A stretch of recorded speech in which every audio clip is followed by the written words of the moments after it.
All right, so now session 2, we're going to talk about the big picture of Romans. But my question is, why does the preacher need to know the big picture of the Bible? Let me get to this one. Let's turn to Romans 1, and if you can please read verses 18 to 27. I'll give you a few minutes. I want you to look at just that section of passage, and we'll come back in 5 minutes. How would you preach from Romans 1, just from verse 18 to 27? Hopefully this has become very obviously clear to you, but I'll say it anyway. We cannot preach through Romans in 25-minute sermons. That's not possible. Not just Romans. We cannot preach through Genesis to Revelation in 25-30-minute sermons. Right? So, what do we often do when we preach? Or if you've heard preachers preach, you take sections of passages. That's the best you can do in the time you're given. Right? And so, someone could actually just pick the section 1, verse 18 to 27, and then maybe for us here we can follow Abby's perspective that why am I doing this? Okay, and that can help you to at least have some awareness. But you also have to recognize that 1:18 to 27 is not the whole of the letter to Romans. In fact, it doesn't even start in verse 18. It starts in verse 1. And then it carries on from verse 27. And Bijal, I appreciate you reading ahead a bit. But if you continue on in verse 30, for example, or 29, it says they're filled with every kind of wickedness, evil, greed, depravity. They're full of envy, murder, strife, deceit, malice. They're gossips, slanderers, God-haters, insolent, arrogant, boastful. They invent ways of doing evil. They disobey their parents. They have no understanding, no fidelity, no love, no mercy. But notice how when someone picks out homosexuality, just by itself, it's not just by itself. There's a whole other stuff happening here. You know? Why don't we zero in on preaching on, envy, for example, or gossip, or something. But again, I hope I'm making sense. I'm not saying we should do that. I'm just saying we're exceptionally selective. And that's dangerous. Because that is where then the preacher preaches their bias. They're preaching what they want to preach. And they just use the text as a supporting document. And that's not how the Bible should be approached. Right? So do you guys see what I'm saying? Yeah. This is from a teacher in our family of churches, Jibbe Kumen, and he said, his quotation, theology before praxis. Praxis basically means practice. Okay? So always theology before praxis. Does that make sense? So as preachers, we constantly, this is I would say a fair rule of thumb. Theology before praxis. And that's what you'll see. Oh, let me go back here because that's what you'll see in Romans. Romans 1 to 12, we'll see that actually 1 to 11 is all about theology, and 12 to 16 is all about the so what. Can you think of another book in the Bible where it's the same thing? Basically, half the book is theology, the other half is the so what, the praxis. Ephesians, that's right. So there's a pattern in scriptures, Let's follow the pattern. So again, as young preachers, you're going to do this for the rest of your life, God willing. Again, whether you're paid, unpaid, whether you preach to men and women, you're going to preach. Please just remember theology before praxis. Now, what happens when we don't? And so, what I refer to as moralist preaching. The moralist preaching, it's the moral exhortation, if you will. The exhortation basically means the moral action. What do you need to do? Okay? Or what not to do. So your preaching, your sermons has that flavor of here's what you got to do. Or and or here's what you should not do. Are you guys, have you experienced moralist preaching? Maybe you can give some feedback.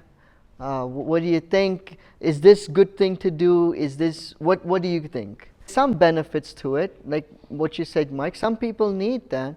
But our awareness as preachers hopefully then helps us as we help others. And to Bijal's point, that punishing threat can speak to some people's temperament and personality and life experience. But then for others, that's a big no-no. That's like, oh, I'm running as far as I can. And then we think they're rejecting the gospel, but they're not. They're just rejecting a very distorted version, very distorted version. If it is even that may not be any, I'm trying to be careful here because I don't want to say it's, you know what I'm saying? It could be a caricature. I think that's a better word. They're rejecting a cartoonish presentation of a very fierce God, and they're like, don't threaten me. I don't want nothing to do with this. On a slight tangent, I've had 2 people tell me this in the last probably month, 6 weeks maybe, recent, from 2 different countries, 2 different continents, and basically saying, one of them actually asked me, Raj, how would I help someone who is just yelling at their congregants in their preaching? And they're just berating them. And I had the same experience of someone from another continent, another country, completely another culture, saying, he sees that that's the style of preaching that seems quite prevalent, where preachers are just berating their congregants to get going. So I don't know if you guys do you experience that? I'm curious, the kind of preacher just gets up and just basically yells at the church or berates the church for whatever. And then you have obviously, and Bijal, you mentioned gospel preaching, and that's the theology and praxis. Theology always comes first, always has to come first. It's the why. The praxis is the what, always. And I was sharing this with someone yesterday, actually Jabay, and I'll put it out there. This is my opinion, observation. You're welcome to, think about it, challenge me. I think the way the world is going, it's already like this to a large extent, but I think it's only going to get worse. And what I mean by that is any type of moral preaching. In other words, any type of preaching against something, a behavior, possibly will get outlawed sooner than later, maybe within the next 5 years. Okay? So if you preach on a particular behavior, for example, it's likely that you would get arrested for it. Possibly. All right? I think you know what I'm talking about. If you don't, you can ask me. But moralist preaching will then will basically then become in many ways obsolete, except for the few that think that they're standing the ground for morality, and they will fight tooth and nail. Okay, and then you end up having sort of a split in a sense where you have moralist preaching that will fight, believing that they are upholding the gospel, and then possibly a more larger component who will kind of split from it to, if not an immoralist preaching, that would be another extreme, of course. They would just sort of be somewhere like fish out of water in a sense. They don't know what to do. They don't want to be with this camp, the moralist camp, because it seems quite aggressive, and they don't want to be on the other extreme of the immoralist because that's not the life they want to live, so they don't know what to do. That's my opinion, my guess, okay? In that environment, the gospel preaching will feel like breath of fresh air. It would feel like this is the greatest thing ever, because it is. And communities that preach gospel preaching, and that would be you. In your time, you preaching the gospel preaching will literally just transform communities. And I mean, in a sense, you end up actually could become the only church. Not because you're exclusive or whatever. It's because you're preaching and the community you're in is believing the gospel message and the effects of the gospel to such extent that it's like the thriving community in the midst of the extreme moralist or the extreme immoralist. Does that make sense? That's my guess, my opinion, my observation.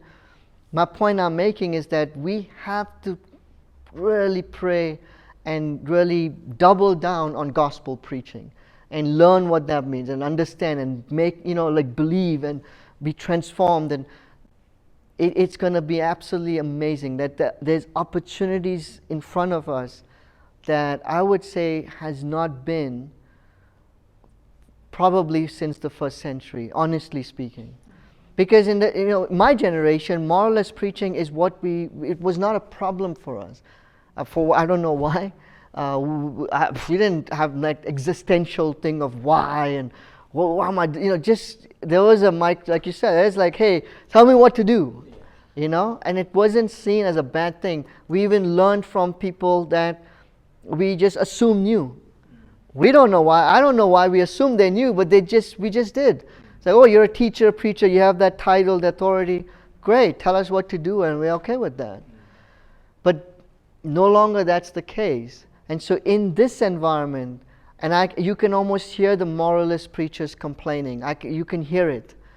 And this is again my opinion. Even in our own movement, we can have that sort of schism in a sense. Hopefully we don't break off and split and stuff. But I can see it. There's some that literally are doubling down on moralist preaching. This is what we did back then. I know it worked then. It's going to work now. We just got to do it more. And I think they're wrong. Okay. I doubt we'll go the immoralist route. I think that's not in our DNA. It would feel like treason to us. Yeah. We just not that. It would just feel that's just. Yeah, it would because that's they would just leave. They just and so prayerfully we can be more of the gospel preachers. Now, with that said, I want to say this too. That means we have to constantly preach the gospel to ourselves and pray for our leaders, pray for those in, it's not about us versus them. In fact, gospel preaching does just the opposite. It doesn't create a us versus them.